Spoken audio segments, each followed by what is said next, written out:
Welcome to the JAMODI Podcast. We are all surrounded by amazing coaches and leaders, so let's get an inside look at not just what they do, but how they do what they do. After all, becoming the best versions of ourselves is JAMODI, just a matter of doing it. Coaches, the JAMODI Podcast is powered by Shoot 360. The future of basketball has arrived in Dallas-Fort Worth. Shoot 360 combines the latest sports technology with the fundamentals of basketball skill development. The result is a one-of-a-kind video game-like basketball program designed to improve your shooting, dribbling, and passing. Visit shoot360dfw.com to learn more and register for your free 1-hour workout evaluation. Shoot 360, the future of basketball is here. Love the idea, too, of controlled pickup, not only for chemistry, but for strength and conditioning. And I think that's a great point. I think you're right on the money. I think running to run is overrated because you can run, straight trips up and down. We're going to do 6 down and backs in 60 seconds. Like whatever you want to do. Yes, it'll get them tired. You can go sideline to sideline. I've done that before. But coach, nothing gets them in shape like playing does because of all the different types of stops and starts and changes.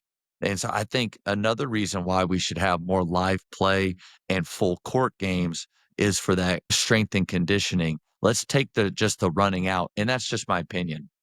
I agree completely. I agree. And I mean, we still run to create some toughness and stuff like that. But Nothing wrong with that. I mean, like I said, our guys get here late August and we start playing scrimmages in October. Game 1 is early November. Like, you don't have a lot of time. I mean, we can't do 1 week of conditioning without a ball. I mean, I wish we could, but I mean, we got to play and we got to get to know each other and all that. And I mean, it's at a pace now.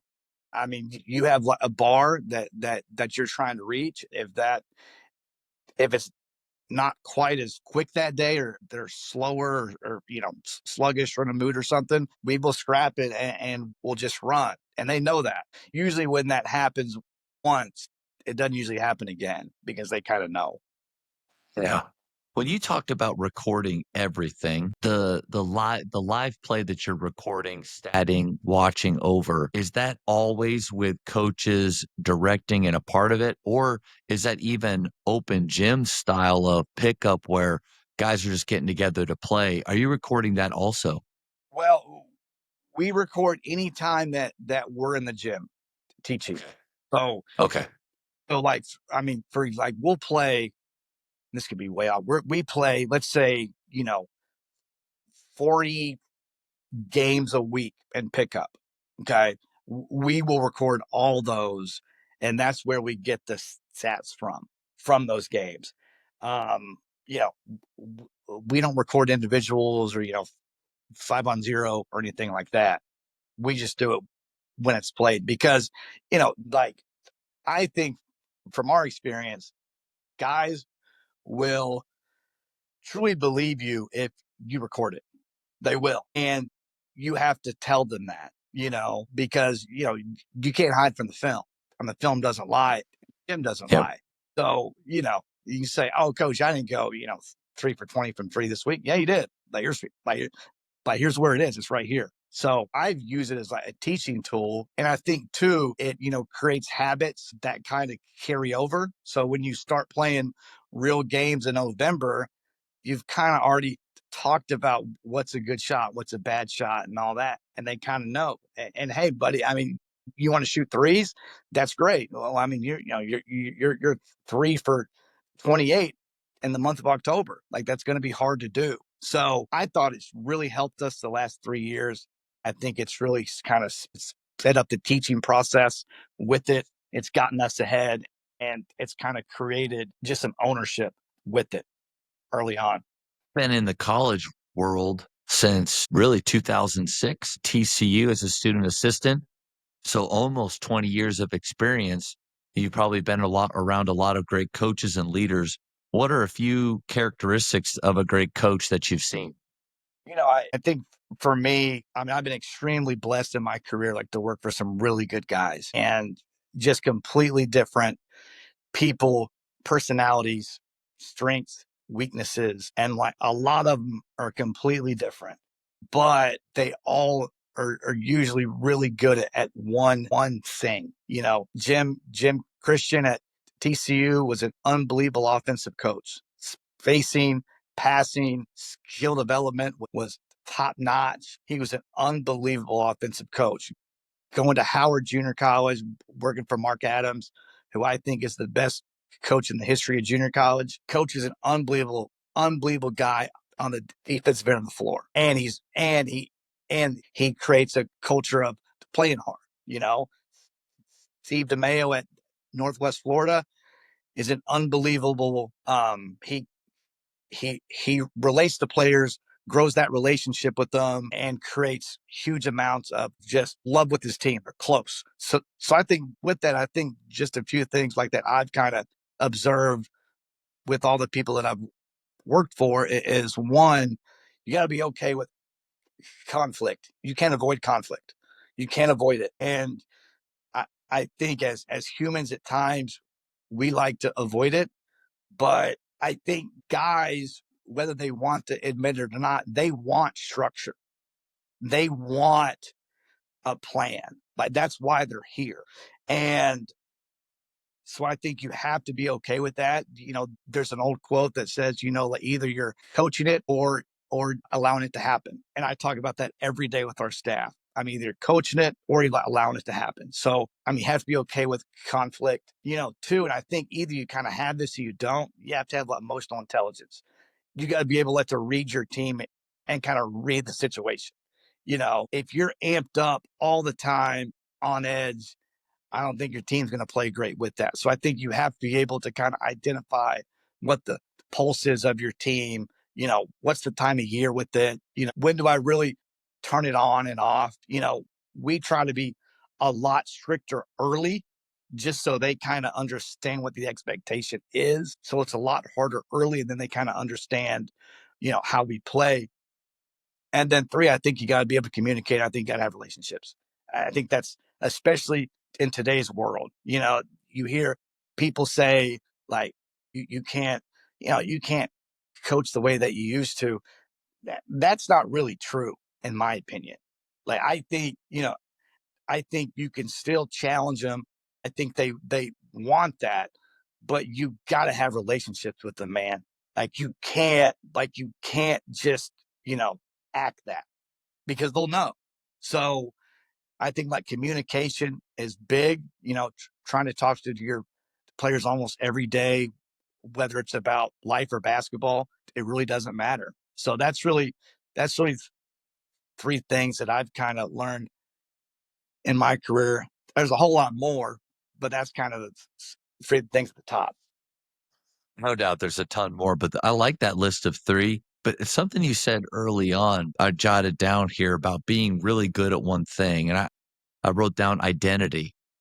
And I think Rick Torbett said it takes 10 years to figure out what kind of coach or who you're gonna be as a coach, and not that you arrive at 10 years, you're still learning even after that, but at least then you have a little bit of identity of, "Okay, here's the thing that I'm very confident in and I can hang my hat on," and then when you know that, then you can hire assistants to fill in the gaps other ways in other places. To me, I'm an offensive-minded coach. That's what I focus on. If I had it my way, I would never do shell drill ever again, and I never do a blockout drill ever again. But I know that they're necessary, and even in games, I'm more of the D'Antoni mindset of when things aren't going well, we're gonna play faster, and when things aren't going well after that, we're gonna shoot more threes. And so but I need guys around that will focus on and can watch other things. And so, a little bit we may get into giving up responsibilities to assistants. I think that's maybe one way is know your identity, know the one thing that you're really, really good at and that you focus on so you can maximize that, but then hire other good people. The other question is the conflict piece. I think that is hard. And I do know myself and there's other coaches that at times don't want to be the one that's searching for it or seeing conflict or dealing with it. What's your advice to coaches that may be not shying away from it, but turning a little bit of a blind eye to things that they need to confront? Yeah, I think the two things that are important, I think one, you as a coach, you have to pick what's important to you. And it could be completely different than what your old head coach was. You don't try to be, you try to be you. At the same time, you have to let a few things roll off your back because they're not going to be perfect. They're kids, they're younger, they're still developing.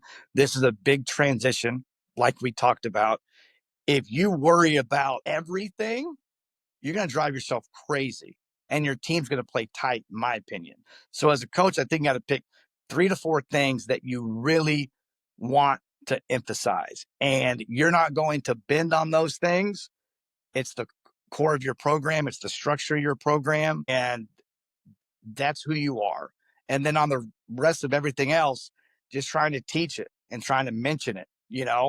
I think a big part of our job as junior college coaches is I want our guys, when they transfer to that higher level, I want them to be prepared that, hey, this is how we do things here.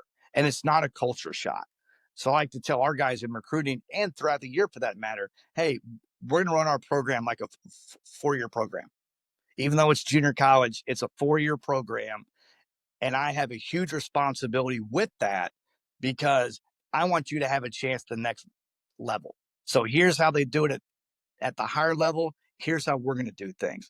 Small things like being on time, wearing your practice gear, treatment with the trainer, all that stuff that at the next level, like they already anticipate their kids to know that. And I think it's almost criminal if you don't prepare your kids that way. Like, I think it's a complete disservice, in coaching, teaching, not trying to prep them for that higher level. So I think to answer your question, I think you have to choose a few things that you're not going to, are hugely important to you. And you're going to try to hammer those home every day.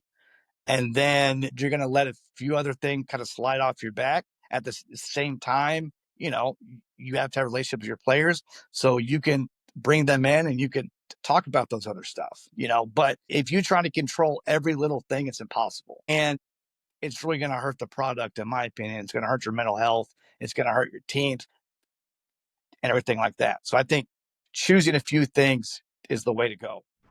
Thank you for checking out today's episode. Please take a moment to subscribe to this podcast, share it with your fellow coaches, and find us on social media for what's coming up next on the JAMODI Podcast. It's just a matter of doing it.